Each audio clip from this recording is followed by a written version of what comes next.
Hello, welcome to InfoHub.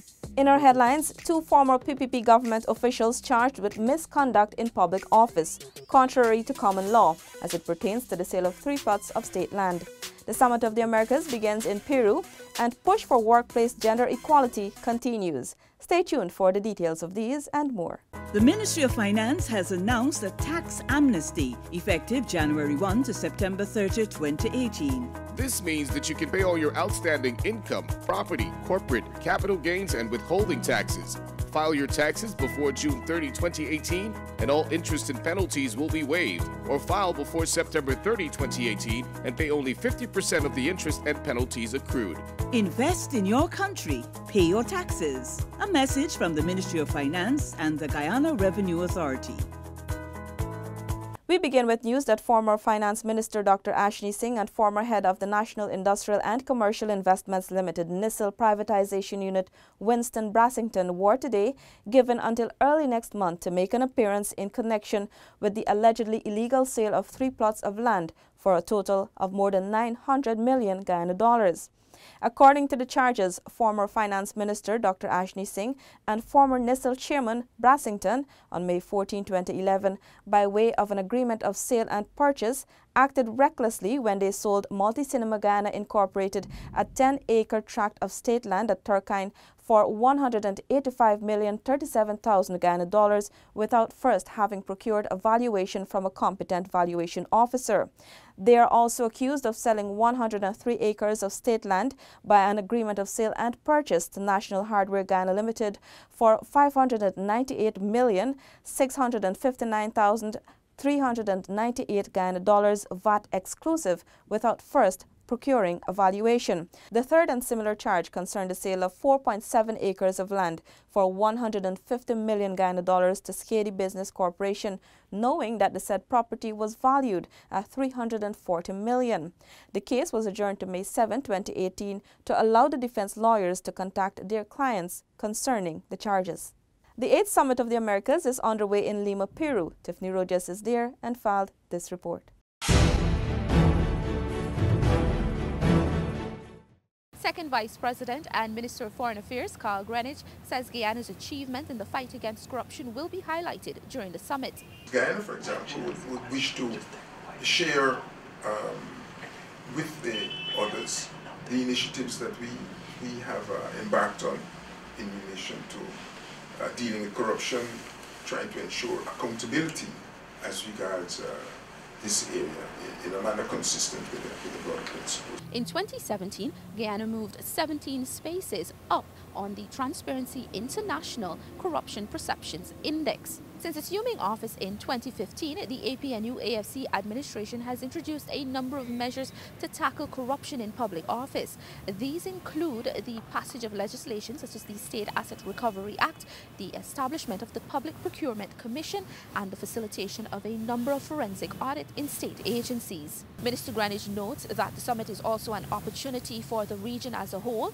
to share ideas and approaches to address the challenges it faces in the fight against corruption. I think at the same time a number of new governments are in place, and new relative to the last summit, and it is important that those changes, the governments and their approaches, be reflected in the way we tackle the problem. So you have those sorts of institutional changes in governance against a very uncertain background. Minister Greenidge will be representing President David Granger at the Summit of the Americas meeting, which is being held at the Lima Convention Center on April 13 and 14. The President at this time, I think, feels that he has some urgent and unfinished business to attend to in Guyana. As you know, he's spent the last 8 or so weeks traveling and paying some special attention to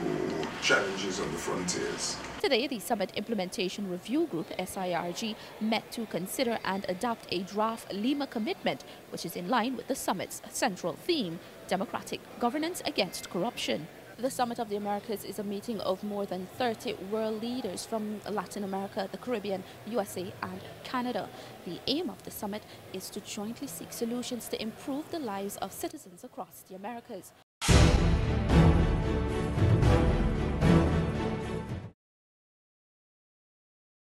Minister of Foreign Affairs Carl Greenidge says Guyana has the right to ensure that there is no infringement on its territorial integrity. Alexis Rodney reports. Minister Carl Greenidge on Tuesday said that the government is not bothered by the military exercises being carried out by the Spanish-speaking nation, as it has that right.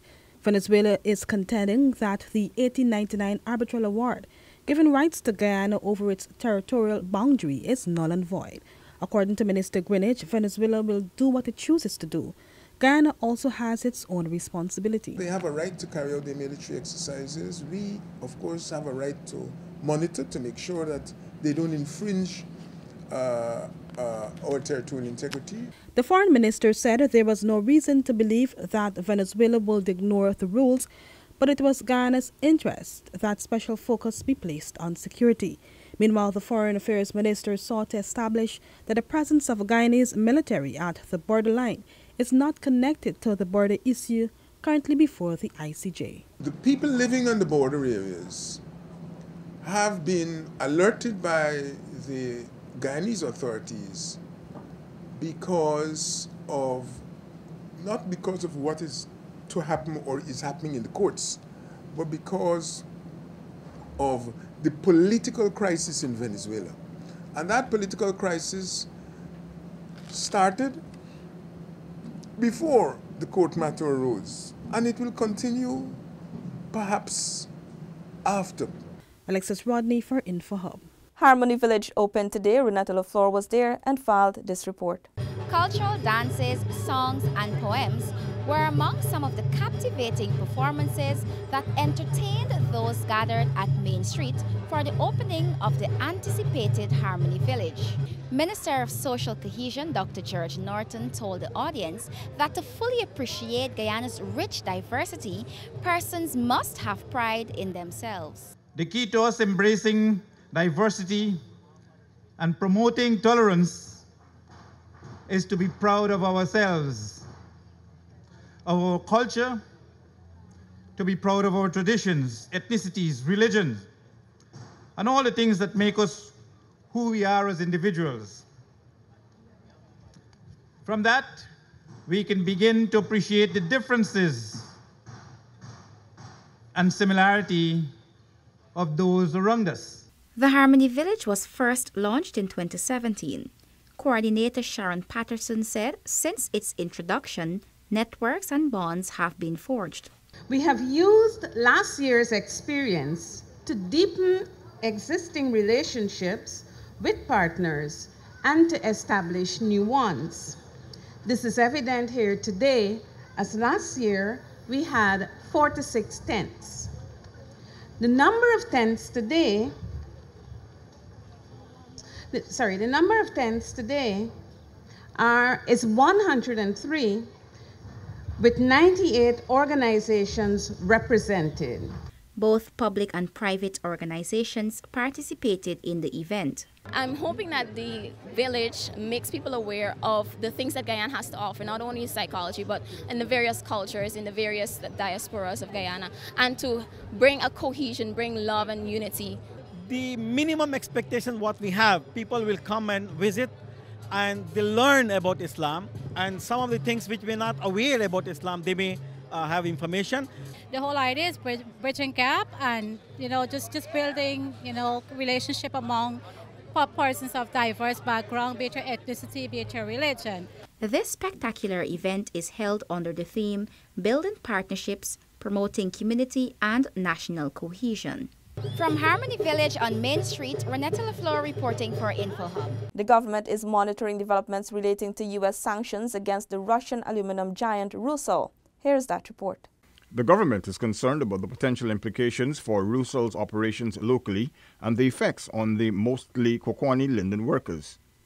Russian magnate and owner of Rusal, Oleg Deripaska, was among those blacklisted by the United States State Department following the diplomatic crisis sparked by the poisoning of former spy Sergei Skripal in the United Kingdom.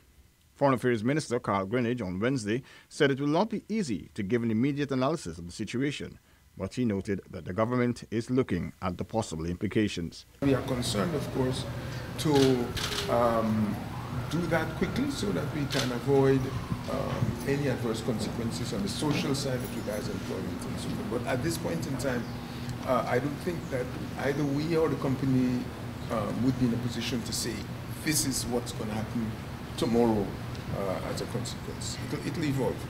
The United States on April 6 announced sanctions against 7 Russian oligarchs and the 12 companies they own or control. The United States sanctions explicitly bar American entities from doing business with Rusal and the other companies listed, but the impact extended to many other entities overseas. Russia has condemned the move by the U.S. Rusal owns a 90% stake in the Berbice-based bauxite company Guyana Incorporated. Paul McAdam for InfoHub. The Ministry of Social Protection is pushing ahead with its strategy to achieve gender equality in the workplace. Delicia Haynes has more. For 2 days, senior public officials, including human resources officers along with other relevant stakeholders, will be trained on the concepts relating to and legal aspects of gender equality in the workplace. The Gender Affairs Bureau Manager, Adele Lilly, outlined some areas of focus during the training. What we'll do today is to clarify and have a discussion on the concept of gender. We'll talk about what is gender, what is sex, what are the other paradigms. We'll discuss stereotypes in Guyana, and then we look at gender mainstreaming in the afternoon. This will be very important for planners and persons who work in senior management position in a different ministry. We'll talk about how do you mainstream gender. Practical case studies will also be provided to trainees on how gender mainstreaming in the workplace can be effected. Social Services Director Wentworth Tanner. This training will assist participants to visualize the interconnected processes of environmental, social, and economic change, while clarifying the relevance of social factors and the need for social inclusion. Gender and social inclusion are essential components of the development process and are continually refined whenever men and women engage in the challenge of transformation in communities. The newly trained gender focal point persons will play a significant role in partnering with the Ministry of Social Protection to finalize and implement the National Gender and Social Inclusion Policy. For InfoHub, Delicia Haynes. We now tell you that Guysuco's alternative livelihood program continues to cushion the impact of redundancy. Details from Stefan Gabriel. Manager of the East Demerara Estates and coordinator of the Community Resilience Alternative Livelihood Program, Kerbet Victorine, explained redundant workers are continuously being engaged by Guysuco. I think we've had tremendous success and response. It's a lot more than we initially anticipated, because knowing what redundancy was going to bring, we did not anticipate that we did not get the negative impact as we would normally expect from such a major redundancy. He added that several groups of former workers are now better positioned to offer services to the reorganized sugar company. We have persons who have shown interest and have indicated their willingness to work either as operators of excavators and contractors doing manual cleaning. We have now recently have quite a bit of our ex-employees indicating interest of coming together to plant canes on some of the existing estates, and I think there is heightened interest being shown in this program at this point in time. Guysuco this morning convened a stakeholder forum with representatives of several government departments and agencies. This happens as the company moves to formally establish, among other things, a multi-sectoral committee for the continued implementation of the Resilient Communities Alternative Livelihood Program for communities and persons affected by its reorganization. For InfoHub, Stefan Gabriel. Check our website or Facebook page for more details as we bring you updates on developments across Guyana and further afield. Thanks for watching. Remember to connect with us 24/7 on our website and social media. Goodbye. The taxes we pay provide revenue for the government to use to develop and improve our country's infrastructure and the life of all Guyanese. If we pay our taxes, the government will be able to build more roads, schools, hospitals, bridges, and other government facilities. The government will also be able to use those funds to pay better wages and salaries to public servants and to improve government services. This will help to attract more investors to our country, create jobs, and reduce poverty. Let's invest in our country. Pay your taxes. A message from the Ministry of Finance and the Guyana Revenue Authority.